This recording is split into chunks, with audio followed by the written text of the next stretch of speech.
Pai do Senhor Jesus, irmãos, é uma satisfação muito grande estar aqui na casa de Deus com vocês, né? Para ser abençoado pela presença do Senhor Jesus. E isso é uma coisa muito maravilhoso, porque, pelo menos comigo é assim, quando eu venho lá de casa, todo triste, né? Quando eu entro na casa de Deus, eu saio edificado com a palavra dele, né? Como disse a missionária, é o Espírito Santo que está aqui no nosso meio, né? Onde há Espírito de Deus, há liberdade, há alegria, há maravilha, amém? Então, eu peço aos irmãos que abram sua Bíblia, lá no livro de Lucas capítulo 24, versículo 1 em frente. Obrigado, Senhor, pastor. Glória a Deus. Presta atenção bastante nessa passagem, porque é uma passagem que eu creio que é uma das passagens mais importantes para mim nas Escrituras Sagradas. Né? Quando se encontrar, diz amém. Amém. Quem não encontrou, diz misericórdia. Lucas capítulo 24, versículo 1 em frente.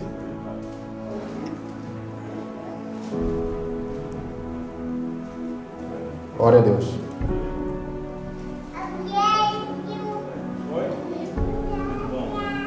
Glória a Deus. Diz assim a palavra do Senhor. Lucas capítulo 24. E no primeiro dia da semana foram elas, as mulheres, ao sepulcro, levando as especiarias que tinham preparado e algumas outras com elas. Versículo 2. E acharam a pedra revolvida do sepulcro. Versículo 3. E entrando, não acharam o corpo do Senhor Jesus. Versículo 4.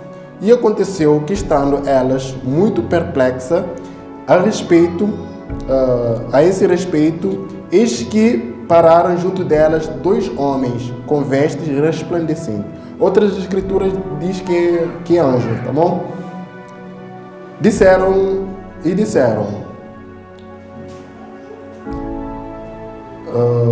onde que estou? Está aqui. Por que buscais entre os viventes? Por que buscais o vivente entre os mortos? Outras traduções, como a minha Bíblia no King James diz, por que procurais entre os mortos aquele que vive?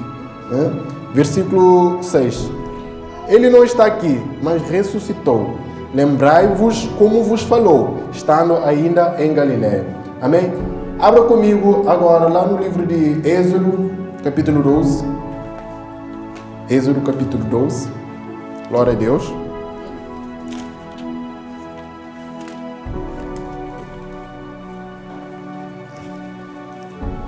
Êxodo é o segundo livro Pentateuco. Amém. Vamos ler a partir do versículo 1 em frente. Amém? Todos encontraram? Acho que o Vale ainda não encontrou.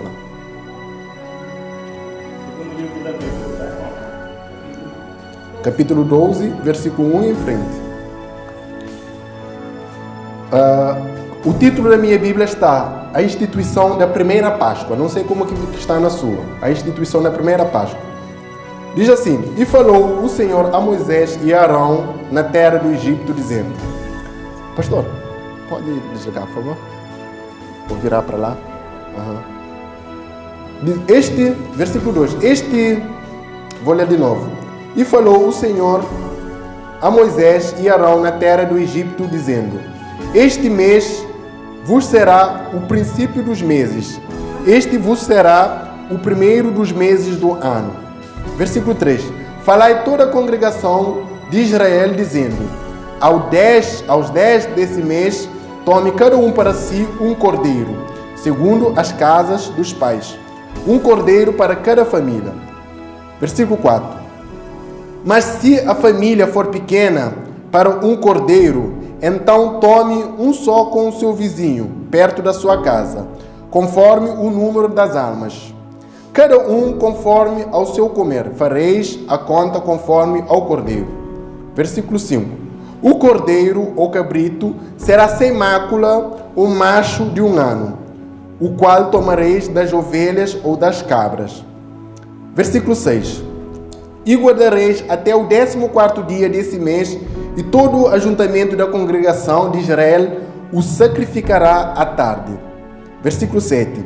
E tomarão o sangue e pôr-lo ambas das ombreiras e na verga da porta, nas casas em que o comeram. Versículo 8. E naquela noite comerão carne assada no fogo com pães ázimos, com ervas amargorosas a comerão. Versículo 9. Não comereis dele cru, nem cozido com água, senão assado no fogo, a sua cabeça com os seus pés e com a sua fresura. E nada dele deixareis até amanhã, mas que dele ficar até amanhã queimareis no fogo. Assim, pois, o comereis, os vossos lombos cingidos, os vossos sapatos nos pés, o vosso cajado na mão, e comereis apressadamente. Essa é a Páscoa do Senhor. Amém? Glória a Deus. Irmão, nós acabamos de ler aqui dois contextos diferentes, né? Mas em ambos os contextos falam da Páscoa, né? Então, o primeiro contexto que nós lemos, podem sentar, por favor. O primeiro contexto que nós lemos aqui, ela fala sobre a ressurreição do Senhor. Isso deu numa Páscoa também, né? Deu numa Páscoa onde o Senhor ressuscitou. Nós vimos que as mulheres foram lá no túmulo e elas ficaram perplexas, porque a pedra já estava rolada, né? A pedra do sepulcro. Ficaram perplexos com aquilo que estava acontecendo, né?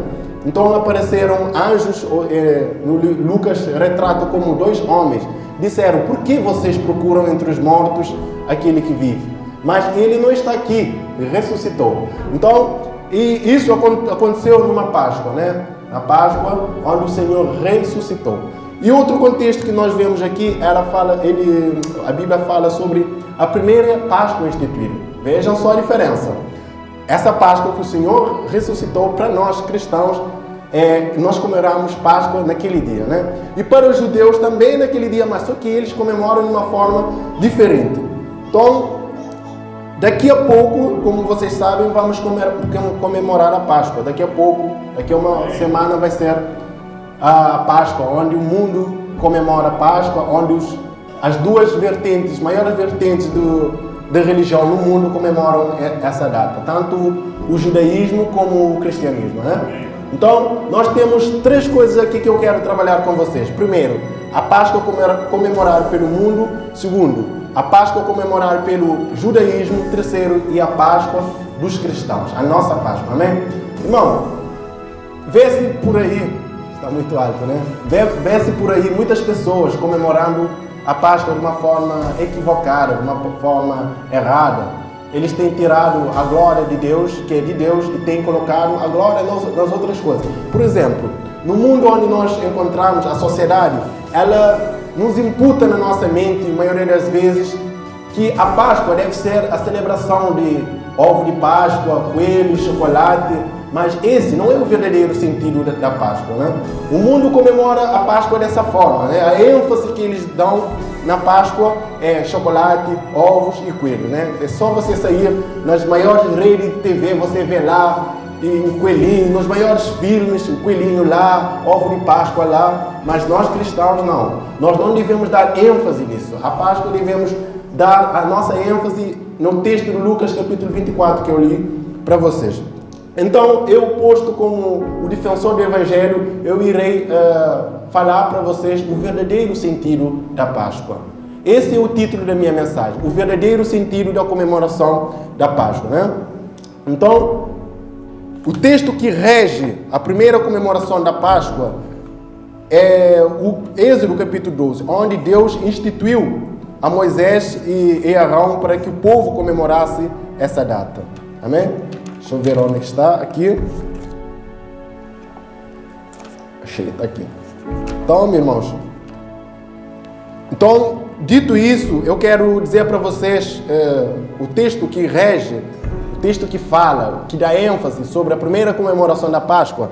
Esse texto aqui, Êxodo capítulo 12, é a primeira vez quando a humanidade comemorou essa data, né? A primeira vez que o mundo comemorou a Páscoa. Então, no Egito estava vivendo sobre uma tensão, pois era o dia que os israelitas sairiam do jugo sobre os egípcios, né?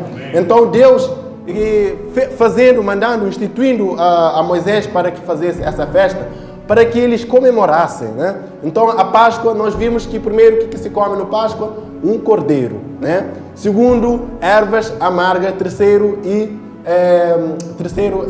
pães ázimos, pão sem fermento. Então o Senhor instituiu. Então, dito isso, vamos ver como que se desenrola esse texto, né? Versículo 1 diz assim. Não, perdão, levanta a mão comigo, levanta sua mão, ore comigo assim. Senhor Jesus, abençoe esse culto, use o irmão para que possa transmitir fielmente a sua palavra. Amém. Glória a Deus. Versículo 1 diz assim: E falou o Senhor a Moisés e a Arão na terra do Egito. Olha, ele estava no Egito. Este mês vos será os primeiros dos meses. Este vos será o primeiro dos meses do ano. Que mês é esse aqui que o Senhor está retratando? Será que é o mês de janeiro? Será que é o mês de fevereiro? Amém. Será? Não.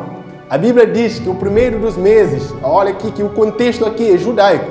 E nós sabemos que o povo judeu, eles têm um calendário que é diferente do nosso. Nosso calendário, como vocês sabem, é um calendário romano, né?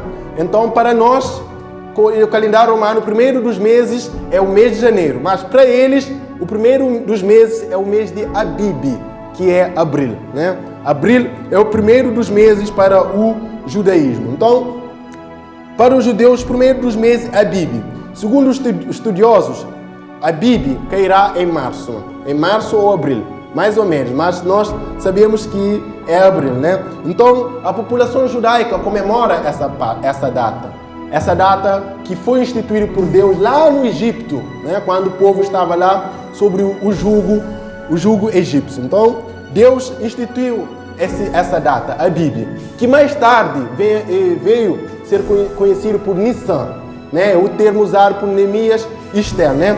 Agora, quero falar uma coisa aqui. Por que o mês de Abib é importante para os judeus israelitas? Por que aproximadamente abril é importante para esse povo, né? Por quê? Porque antecederia o dia que o povo hebreu sairia sobre o jugo romano. Então, disso vem sobre o jugo egípcio, perdão. Então, disso vem o verdadeiro sentido da Páscoa. Veja só, irmão, para nós entendermos o que é o verdadeiro sentido da Páscoa, precisamos entender o que significa Páscoa, a palavra Páscoa. A palavra Páscoa, ela deriva-se do hebraico Peshach, que significa passagem, ou literalmente a libertação do povo sobre o jugo egípcio. Então a palavra Páscoa é isso. E para o mundo, a Páscoa tem se tornado uma data materialista, humanista, tem se tornado uma data em que dão muita ênfase nas riquezas, né? Como nós cantamos aqui, convém que ele cresça e nós diminuamos, né? Como nós que ele cresça, eu diminua, né? Então nós devemos dar ênfase na cruz de Cristo, no Cordeiro, como está aqui escrito no livro do Êxodo.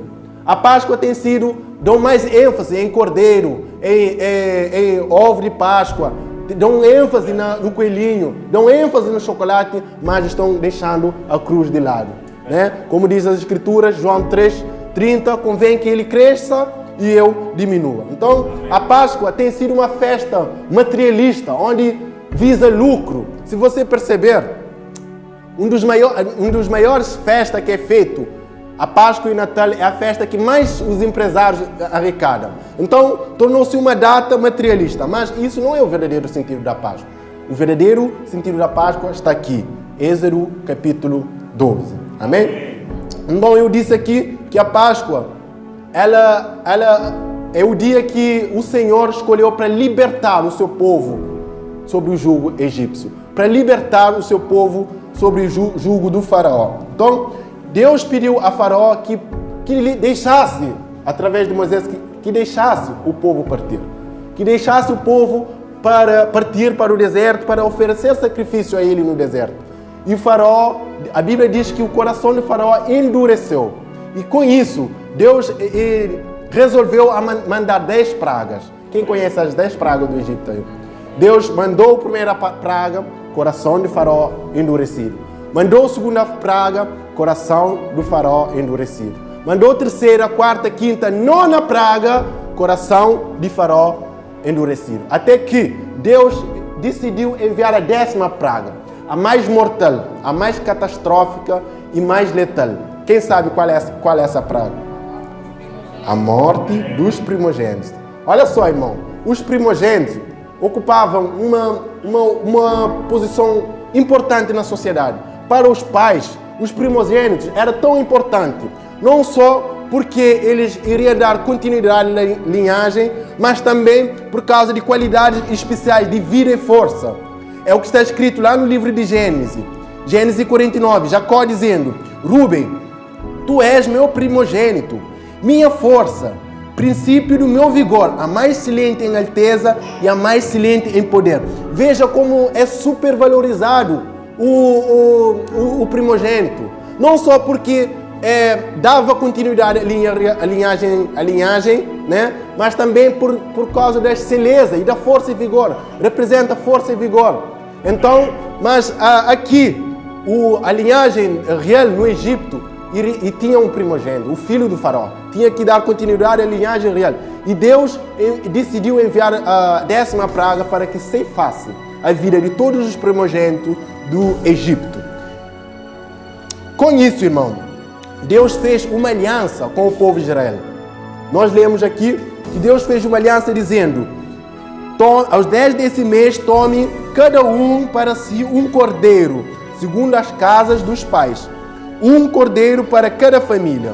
Olha só, Deus fez um pacto com o povo egípcio, com o povo judeu, né? Judeu que estava no Egito. Deus fez um pacto com eles. Qual foi o pacto? Olha só, versículo 3. Vou ler mais uma vez. Falai toda a congregação de Israel, dizendo: aos 10 desse mês, ou seja, Abib ou Nissan, que dá aproximadamente 10 de março, cada um tome para si um cordeiro segundo as casas dos pais, um cordeiro para cada família. Versículo 4. Mas se a família for pequena para um cordeiro, então tome um com o seu vizinho, perto da sua casa, conforme o número das almas.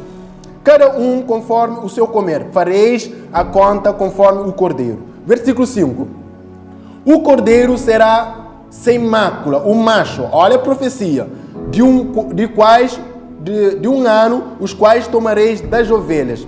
E guardareis o quê? O cordeiro até o 14º dia deste mês, e todo o ajuntamento da congregação de Israel o sacrificará à tarde. Olha, mais outra profecia. Agora vem a aliança que Deus fez com o povo. E tomarão do sangue do cordeiro e pô-lo-ão em ambos das ombreiras e na verga da porta das casas em que comem. E naquela noite comerão a carne assada no fogo com quê? Com chocolate? Com coelho? Não, com pães ázimos, carne assada com pães ázimos e ervas amargas comerão. Ou seja, naquela noite sombria, o anjo da morte iria passar por o Egito, iria ceifar a vida de todos os primogênitos no Egito. E com isso, Deus fez uma aliança com o povo judeu, né? Então, Deus mandou para que o povo sacrificasse um cordeiro e com isso colocasse o sangue em cima da porta da sua casa, né? Das suas casas, onde foi sacrificado aquele cordeiro. Deus fez essa aliança para quê? Para que quando o anjo da morte fosse lá, não ceifasse a vida dos primogênitos israelitas. Então, naquela noite, foi o anjo e ceifou a vida de todos os primogênitos. Assim, os egípcios deixaram o povo hebreu partir. Então, irmão, vejam vocês que tudo isso ele representa, é uma sombra que representa para as coisas futuras que iriam acontecer. Tudo isso era uma sombra. Olha só, o cordeiro que os israelitas tinham que sacrificar tinha que ser macho. Perdão. Mais uma vez, o cordeiro que os israelitas iriam sacrificar tinha que ser macho.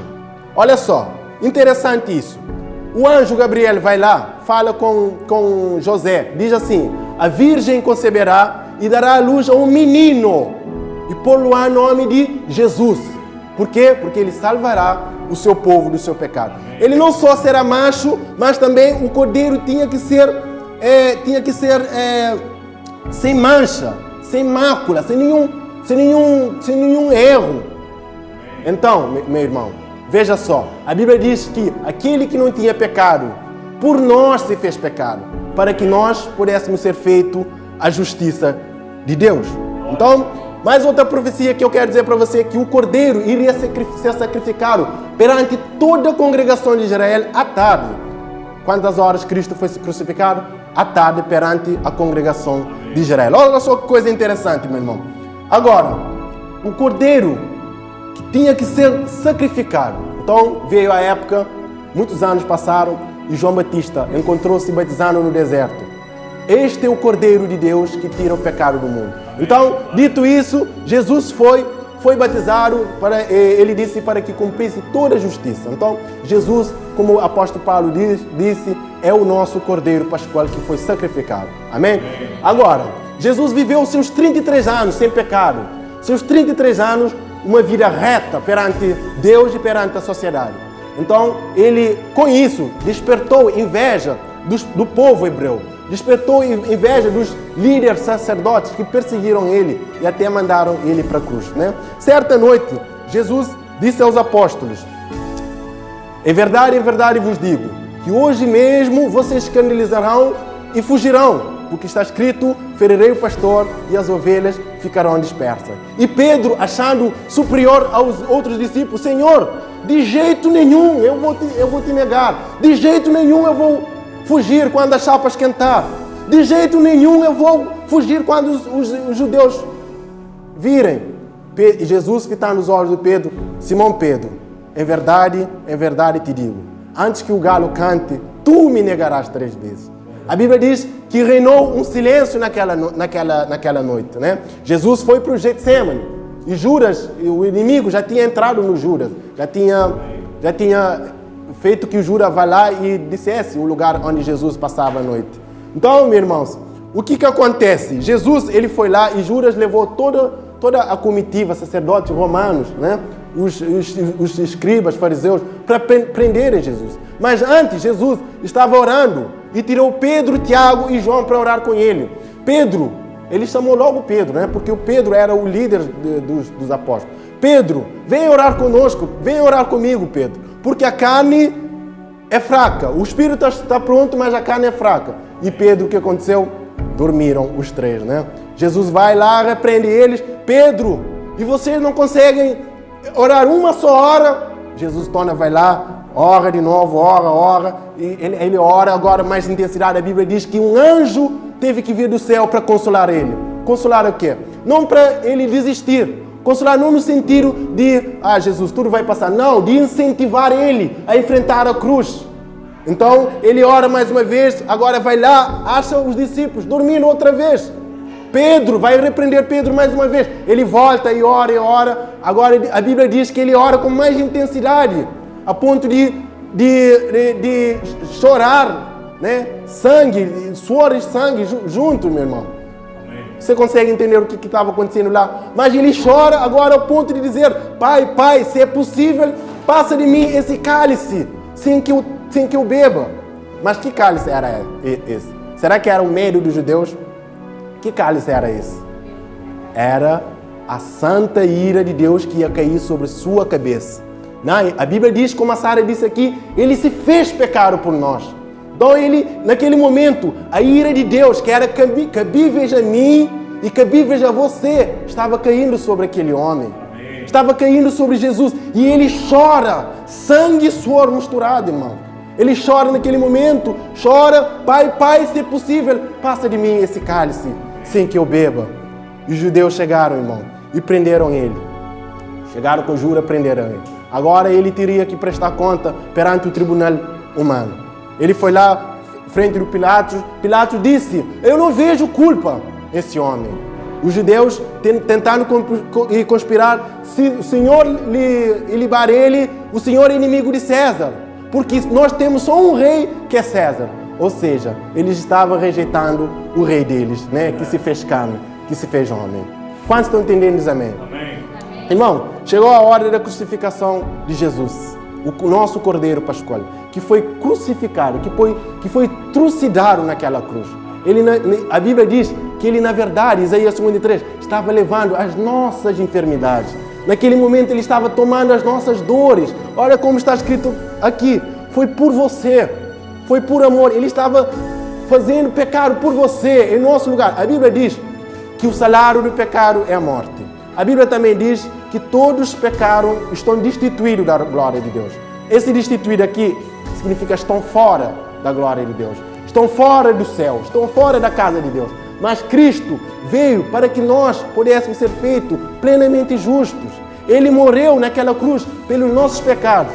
Irmão, eu posso conjecturar aqui o caminho que Cristo tomou para a cruz.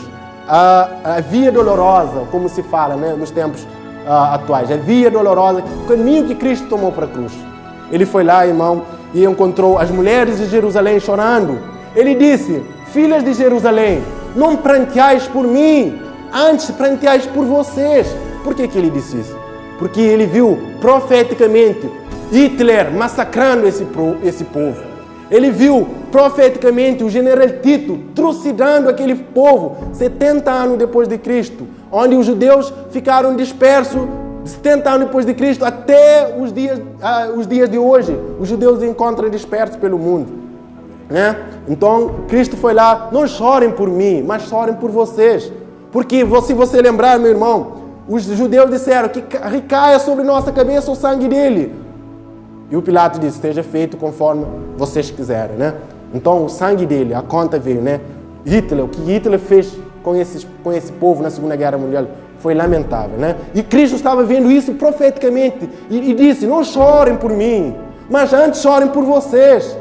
Amém? Quantos estão entendendo? Irmão, vamos continuar porque senão o tempo não dá. Então, Cristo é o nosso Cordeiro Pascual. Ele foi naquela cruz. Mas quando ele estava naquela cruz, meu irmão, ele disse, ele estava lá sofrendo pelos nossos pecados. Ele foi trucidado, fulminado naquela cruz. A Bíblia diz que nós reputávamos aflito e ferido de Deus, mas na verdade ele estava tomando as nossas dores, as nossas enfermidades, tanto do corpo como da alma. Câncer, Alzheimer, depressão, síria, ele estava tomando para si.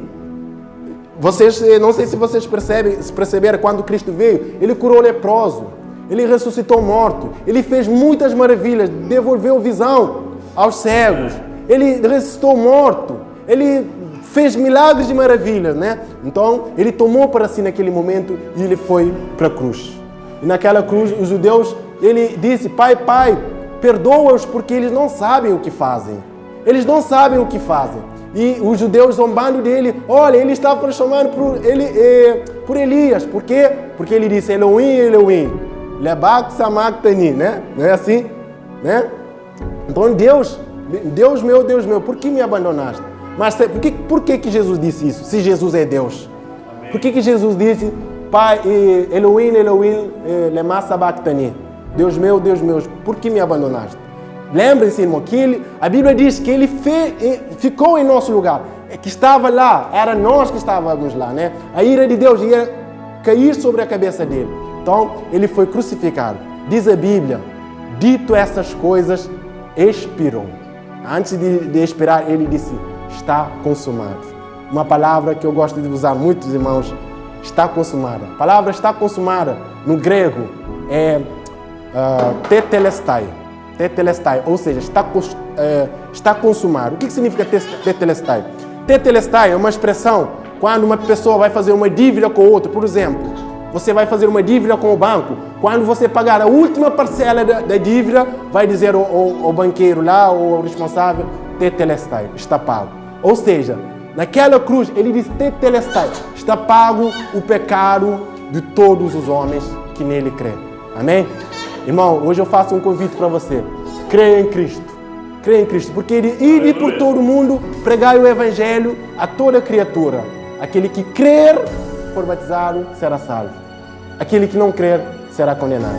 Então, o que significa crer? Eu falei na última pregação que eu falei aqui. Crer, será que crer é dizer eu acredito, somente eu acredito? Será que crer é dizer, eu acredito no Jesus histórico, eu acredito que Jesus existe, isso é suficiente? Será que crer é isso? Olha, a Bíblia diz, crês tu que há um só Deus? Você tem fé que existe um só Deus? Tiago, amém? Tiago diz, até os demônios também acreditem.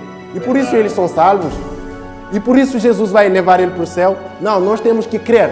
O texto continua dizendo que fé sem obras é o quê? É morta. Então nós temos que crer com mudança de comportamento. Mudança de atitude. Nós temos que crer. Por exemplo, eu vou dizer uma coisa aqui. Vou contar uma coisa pessoal aqui para vocês. Certa vez, lá no Palmarejo, uma menina me viu assim e disse, ei, a minha dor na boa. Eu disse assim, dor na minha? Ei, porque você me vê pela primeira vez, você não me conhece, não tem intimidade comigo, não sabe quais são os meus gostos, não sabe quem são os meus melhores amigos, não sabe absolutamente nada de mim, você diz que gosta de mim. Não é a mesma coisa com Cristo, mas é engraçado, mas é a mesma coisa com Cristo. Você tem que ter uma intimidade com Ele. Você tem que ter uma intimidade próxima com Ele para você dizer que eu creio. Crer não é somente dizer de boca para fora, como o mundo diz. Nós temos que crer com obras, com mudança de comportamento, com mudança de atitude, com mudança de caráter. Mas para nós mudarmos o nosso comportamento, para mudarmos a nossa atitude, precisamos mudar aqui a nossa mente.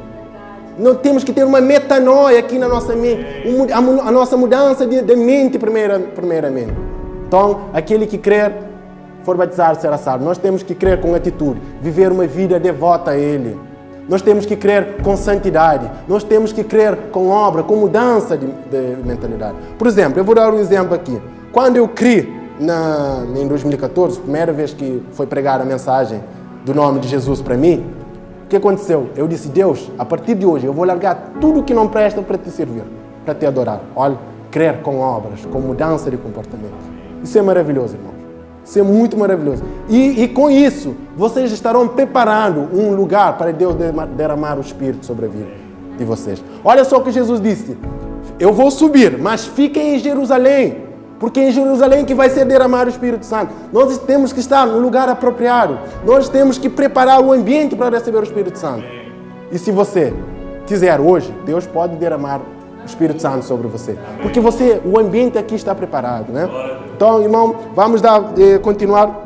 A Bíblia diz, tendo dito essas coisas, expirou. Eu fico pensando, quando Jesus morreu naquela cruz, quando ele disse, tetelestai, o que estava acontecendo? A Bíblia diz que ele desceu a mais profundezas do Hades, da sepultura. O que ele foi fazer lá? Olha, sabe o que ele foi fazer lá? Imaginem vocês, irmão. A morte é algo horroroso, que ninguém... A minha irmã Norberta perdeu um familiar esses dias, sabe que isso é terrível demais. Eu perdi a minha mãe, sabe que é terrível. Imagina como que o ser humano tem medo da morte. Como que o ser humano tem horror da morte. Ele vai, tira a vida de um, tira a vida de outro, tira a vida de outro. Irmão, lembrem vocês que um dia foi ela que recebeu uma visita. Jesus desceu na morada da morte, na casa da morte, e olhou no olho da morte e matou a morte por asfixia. Por quê? Porque a morte estava presa sobre ele. Ele arrebenta com os grilhões da morte e ao terceiro dia ele ressuscitou. Isso é a nossa Páscoa, meu irmão. Primeiro, ele morreu pelos nossos pecados. Olha só, ele morreu pelos nossos pecados. Agora nós não temos, ele já tomou o nosso pecado. Agora, para fazermos plenamente justo, ele precisava ressuscitar. Né? Não bastava somente morrer. Não, Jesus, para com isso. Você já fez o suficiente. Para com isso, não precisa ressuscitar. Mas ele tinha que ressuscitar para tornar-nos plenamente justos. Já vou chegar lá. Agora, irmãos, eu disse aqui que Jesus morreu naquela cruz pelos nossos pecados. O sangue do Cordeiro que lá atrás foi aspergido no teto, como que falo? Nas ombreiras da porta, né? Foi para livrar muitos da morte naquele dia. E Jesus aspergiu o seu sangue na cruz. Para quê? Para nos livrar da morte eterna. Pois a palavra de Deus diz que o salário do pecado é a morte. Toda alma que pecar, essa certamente morrerá. Né? Toda transgressão merece justo castigo. E Cristo estava, não nessa cruz, né? Na cruz do Calvário, estava sofrendo naquela cruz, em nosso lugar. Né? Era nós todo aquele que nele crê não pereça, mas tenha vida eterna. Que coisa gloriosa e maravilhosa, irmão. Que coisa gloriosa. Vamos continuar. Eu disse aqui que eu fico conjecturando como que estava, como a morte, ele foi lá e matou a morte, irmãos. Ele olhou nos olhos da morte e matou a morte por asfixia. É o que Paulo disse. Paulo disse em 1 Coríntios 15, 53 em frente: tragada foi a morte pela sua vitória. O que significa a palavra tragada? A palavra tragada é destruída foi a morte, vencida foi a morte. Quando ele diz tragada foi a morte pela sua vitória, quer dizer que a morte foi vencida na sua própria casa, na sua morada. Ele foi vencido. Jesus derrotou a morte. Por quê? Porque ela recebeu uma visita mais inesperada. É o Senhor da vida, o dono da vida, Jesus. Desceu na casa da morte e matou a morte. Agora Paulo diz tragada. Sabe o que é tragada? Destruída, aniquilada foi a morte. Ou seja, despedaçou a morte. A morte estava sobre ele, né? Até que o terceiro dia ele arrebenta com os correntes da morte e ressuscitou ao terceiro dia. Isso é uma coisa maravilhosa, irmão. Isso é Páscoa. Não tem nada a ver com chocolate. Não tem nada a ver com ovo. Não tem nada, absolutamente nada a ver com coelhos. Mas sim com o cordeiro que foi sacrificado naquela cruz. Quantos estão entendendo? Amém? Glória a Deus. Irmão, Paulo diz assim: tragada foi a morte pela sua vitória. Ó morte, onde estás, ó morte, o teu aguilhão. Ó morte, onde estás, ó morte, teu aguilhão. Ora, a força da morte é o pecado, mas graças a Deus que nos dá vitória por meio de Cristo Jesus. Aqueles que crê, Deus dará vitória sobre a morte naquele dia. Por isso que Jesus disse: eu sou a ressurreição e a vida. Todo aquele que nele crê, mesmo que mora, terá vida eterna. Amém? Então, irmão, o convite que eu faço para vocês hoje: creia em Cristo. Porque a sua morte foi algo estupenda, foi algo maravilhoso. Porque, pensem vós, os discípulos a caminho de Emaús estavam lá desesperançosos. Aquele que dizia: eu sou a vida, agora morreu. Inerte, frio, morto. Os discípulos estavam desesperançosos. Chegou a um ponto, os discípulos disseram: pensamos que era esse que iria restaurar a sorte de Israel. Estava desesperançoso. Quando Jesus morreu, ele morreu com toda a nossa esperança. Mas quando ele ressuscita com vitorioso, com nossa esperança, meu irmão. Que coisa gloriosa, irmão. Pedro disse assim: solta as ânsias da morte. O que significa isso? Irmão, ânsia. Quando você comer, por exemplo, eu quando comer um peixe sem ser temperado, eu fico com ânsia de vomitar, né? Eu fico com ânsia de tirar algo para fora, aquele peixe para fora. Quando Pedro diz solta as ânsias da morte, Atos 2, ele fala isso. Ele está querendo dizer que a morte não conseguiu segurar ele, que a morte teve que vomitá-lo para fora ao terceiro dia. Que coisa tremenda. Por quê? Porque Pedro, que não era possível que pela morte ele fosse detido, mas ressuscitou. Essa é a nossa parte, irmão. Cristo ressuscitou para nos libertar sob o jugo do pecado. Que coisa tremenda, meu irmão. Ah, como me alegro no terceiro dia, meu irmão. Amém, mano? Nossa justificação. O que significa justificação? É tornar algo justo. A Bíblia diz que os injustos não herdarão o reino dos céus. Então Cristo ressuscitou para nossa justificação, para a sua justificação. Foi por você, como está escrito aqui. Foi por você. Cristo ressuscitou para tornar você justo. Quando Paulo diz que ele ressuscitou para a nossa justificação, Paulo aqui está usando uma imagem de tribunal. O Besna, o Watt e Sara aqui conhecem essa expressão mais do que nós, são estudantes dessa área.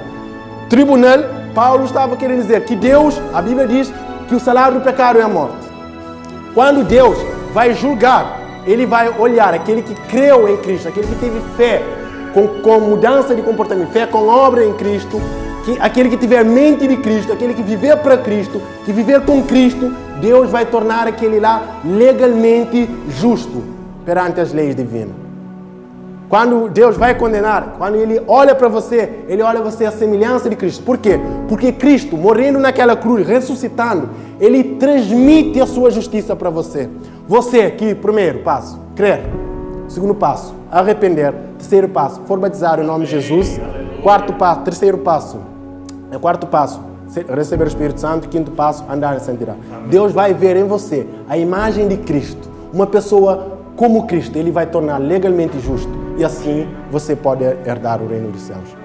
Que coisa tremenda, irmão. Irmão, a Bíblia diz que Ele tomou todas as nossas dívidas, todas as células, a nossa dívida milimétrica, bilionária, até lá na fazenda, Ele tomou e foi para a cruz e rasgou e cravou aqui na cruz. E sepultou com Ele. Agora, ao terceiro dia, Ele ressuscita com Ele.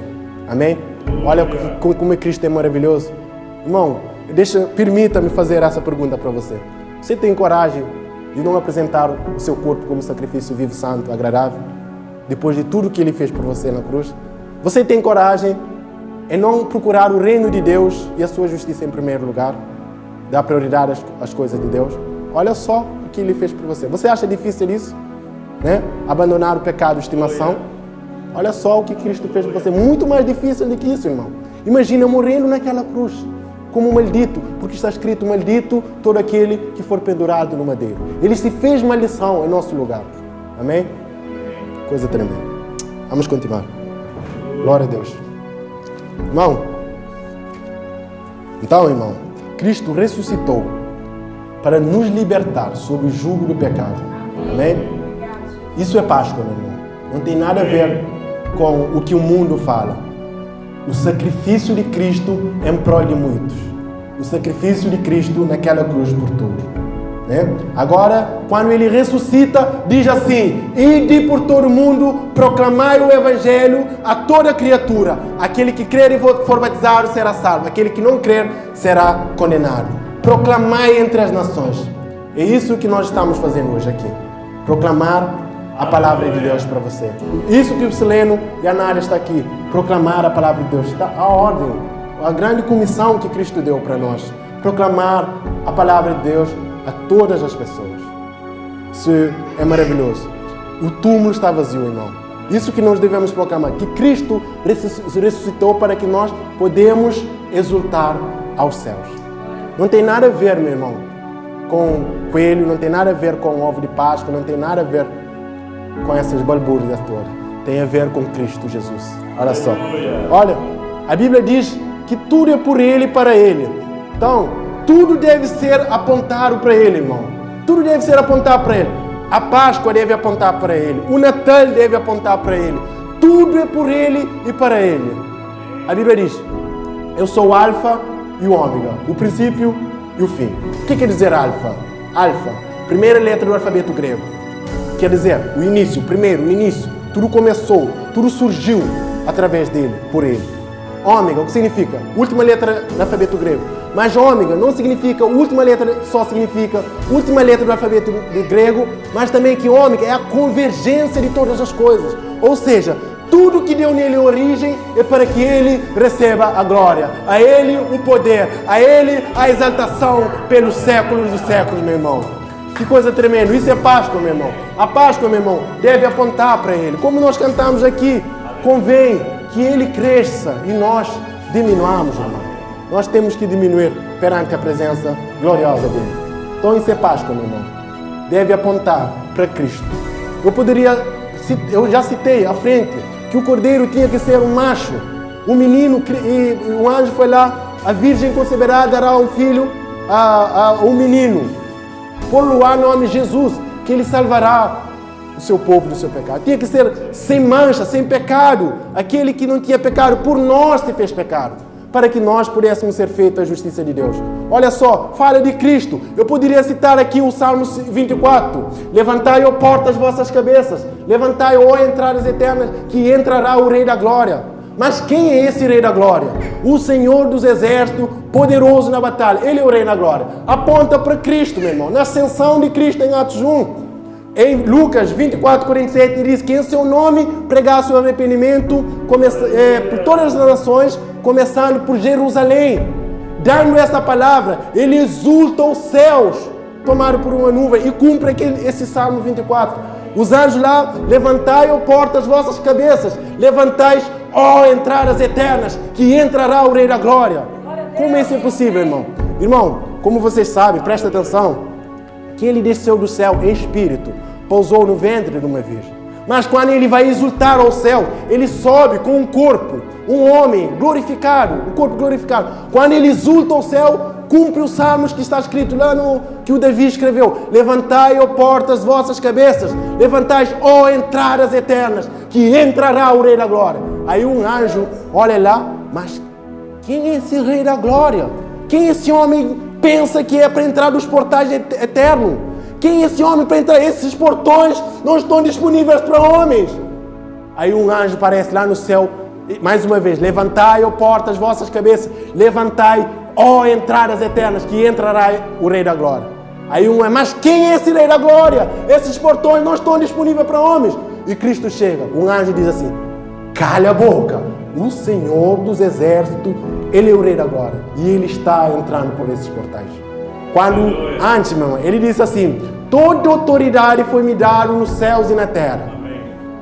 Quando Ele exulta ao céu, com a autoridade que foi dada, Ele abre os portais da glória. Sabe o que Ele diz agora? A todo aquele que nele crê, a todo que vive com sua mente, aquele que vive por Ele e para Ele. O que está escrito lá no Mateus 24. Vindes, benditos do meu Pai, se apoderem da vida eterna, dos quais foi preparado desde os tempos eternos. Que coisa tremenda, irmão. Isso é maravilhoso. Tudo aponta para Cristo, meu irmão. Tudo aponta para Ele. O Antigo Testamento, eu poderia falar todo o Antigo Testamento aqui, aponta para Cristo. Tudo aponta para Ele. Eu poderia citar Isaías 53 aqui. Quem deu crer na nossa pregação? A quem foi revelado o braço do Senhor? Pois Ele foi subindo como terno perante Ele, como uma raiz terra seca, né? Não tinha beleza nem formosura para que nós pudéssemos desejá-lo, né? Era o mais desprezado entre os homens. Nós reputávamos ferido o aflito de Deus, mas na verdade Ele estava tomando as nossas transgressões, as nossas dores e enfermidades. Ele estava tomando sobre si naquele momento. Aponta para Cristo, meu irmão, para a cruz de Cristo. Então a Páscoa é isso, irmão. Deve apontar para o sacrifício que Cristo fez por nós naquela cruz. Aquele sacrifício, meu irmão. Por quê, meu irmão? O Cristo que nós servimos é maravilhoso. O Deus que nós servimos é estupendo. Amém? Que coisa tremenda. Irmão, eu quero terminar essa pregação fazendo um apelo, Senhor. Quando Ele ressuscita, Ele diz: idem por todo o mundo, pregai o Evangelho. Então, a mensagem da cruz que nós temos pregado. Não prosperidade financeira, como muitos pregam por aí. Não essas balbúrdias todas, mas a cruz de Cristo. Nós temos que pregar o que os apóstolos pregaram, né? Crer, arrepender e batismo em nome de Jesus. E clamarmos a Deus pelo seu Espírito Santo. Porque só assim podemos entrar no céu. Olha, Jesus disse: em verdade vos digo, aquele que não nascer da água e do Espírito não pode entrar no reino de Deus. E como que nós vamos nascer da água e do Espírito? A cruz que proporciona isso. Jesus disse assim: assim como Moisés levantou a serpente no deserto, também é necessário que o Filho do Homem seja levantado. Quando Moisés, meu irmão, eu vou explicar isso para você. Quando Moisés o povo pecou contra Deus, Deus mandou serpentes abrasadoras que picassem o povo hebreu. E Deus também proveu um escape para eles. Levantou uma serpente de bronze para todo aquele que visse para a serpente de bronze escapasse daquele veneno da cobra. E a mesma coisa, aponta para Cristo também. Aponta para a Páscoa. A Cristo, naquela cruz, quando morreu, todo aquele que visse para a cruz não morreria. Aquele que observasse, que atentasse para a cruz. Aquele que vivesse a mensagem da cruz. Então isso é a mensagem que nós devemos pregar, meu irmão. A Páscoa, que Cristo ressuscitou. Permita-me, irmão, terminar com esse versículo. Por que vocês procurais entre os mortos aquele que vive? Ele não está aqui, mas ressuscitou. Isso é maravilhoso. Meu irmão, sabe o que é isso? Essa palavra ressuscitou é tão profunda, tão profunda. Ele ressuscitou para que nós pudéssemos ir para o céu, para nos tornar plenamente justos. Então essa é a mensagem que nós devemos pregar. Que Cristo ressuscitou para todo aquele que nele crê, não pereça, mas tenha vida eterna. Essa é a mensagem que eu convido você a pregar aos seus familiares, amigos, entes queridos, as pessoas que te rodeiam. Porque nós não podemos ser egoístas, meu irmão. Nós temos que falar a mensagem da cruz. Aleluia. Quem deu crédito à nossa pregação? A quem foi revelado o braço do Senhor? Pois ele foi subindo como broto perante ele, né? Numa terra árida. Não tinha beleza nem formosura para que nós pudéssemos desejá-lo. Era mais desprezado entre os homens, né? Foi experimentado no trabalho, não sabe o que é padecer. Verdadeiramente, nós reputávamos e ferido o Filho de Deus, mas na verdade ele estava tomando as nossas transgressões, as nossas iniquidades sobre ele. E foi tudo na época da Páscoa. Mas ao terceiro dia, meu irmão, alegre-se, ele ressuscitou para que nossa esperança possa ser ressurgida junto com ele. Amém? Deus aviva essas verdades nos nossos corações. Eu convido a você mais para frente para nós louvarmos ao Senhor, né? Louve ao Senhor, porque agora você é livre do pecado. Ele agora libertou você do pecado e da morte e do inferno. Agora você deve cantar aquela música que nós vamos cantar agora, né? Se eu amo a mensagem da cruz, nós temos que proclamá-lo. Porque Jesus disse, idem proclamar a todas as nações. Falar do Evangelho às pessoas. Pregar o Evangelho às pessoas. Nós não podemos ter essa mensagem só para nós. Nós não podemos ser cristãos passivos, que quer uma coisa só para nós. Nós devemos compartilhar com os outros. Falar com os outros. Glória a Deus. Louva a Deus. Eu passo o microfone para a missionária Nádia. Chegue mais para frente. Vamos louvar a Deus nesse momento. Vamos chegar aqui na frente. Vamos louvar a Deus. Vamos adorar o Senhor, irmão, nessa manhã. Chega mais aqui na frente. Isso. Ele está vivo, amém, irmãos? Morreu por amor, nem por você, mas continua vivo, amém? Nessa manhã, faça dessa canção sua.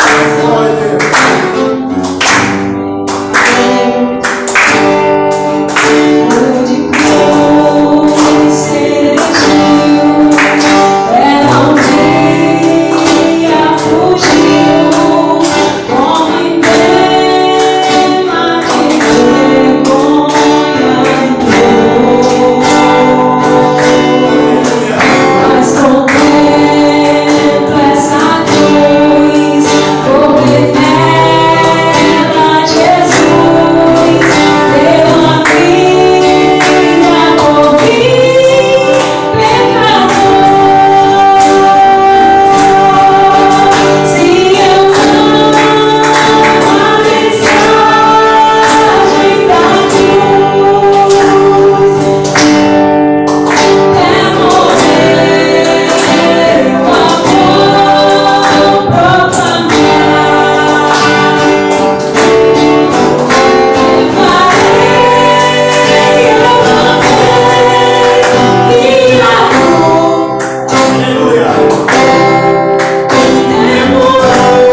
venhamos entender, Pai, o teu sacrifício gigantesco, Senhor, naquela cruz. Isso é Páscoa, a tua ressurreição, para que nós pudéssemos ter direito à vida eterna, ao direito de salvação, ao direito de entrar no teu reino, Pai. Obrigado, Senhor, por todo o sangue derramado, por toda lágrima derramada. Obrigado, Senhor Jesus Cristo, pelo sacrifício que o Senhor fez.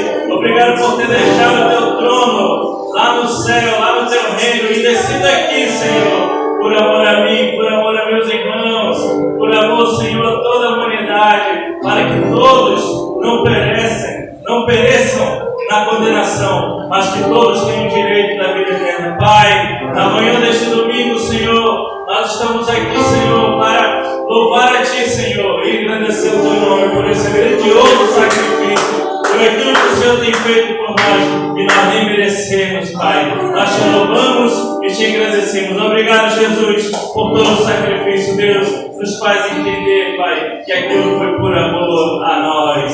Em nome de Jesus, aleluia. Aplauda o Senhor bem forte. Glória a Deus. Aleluia.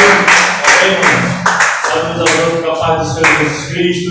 Você tem uma semana de muita bênção e muita paz, amém? Glória a Deus. Deus abençoe a todos.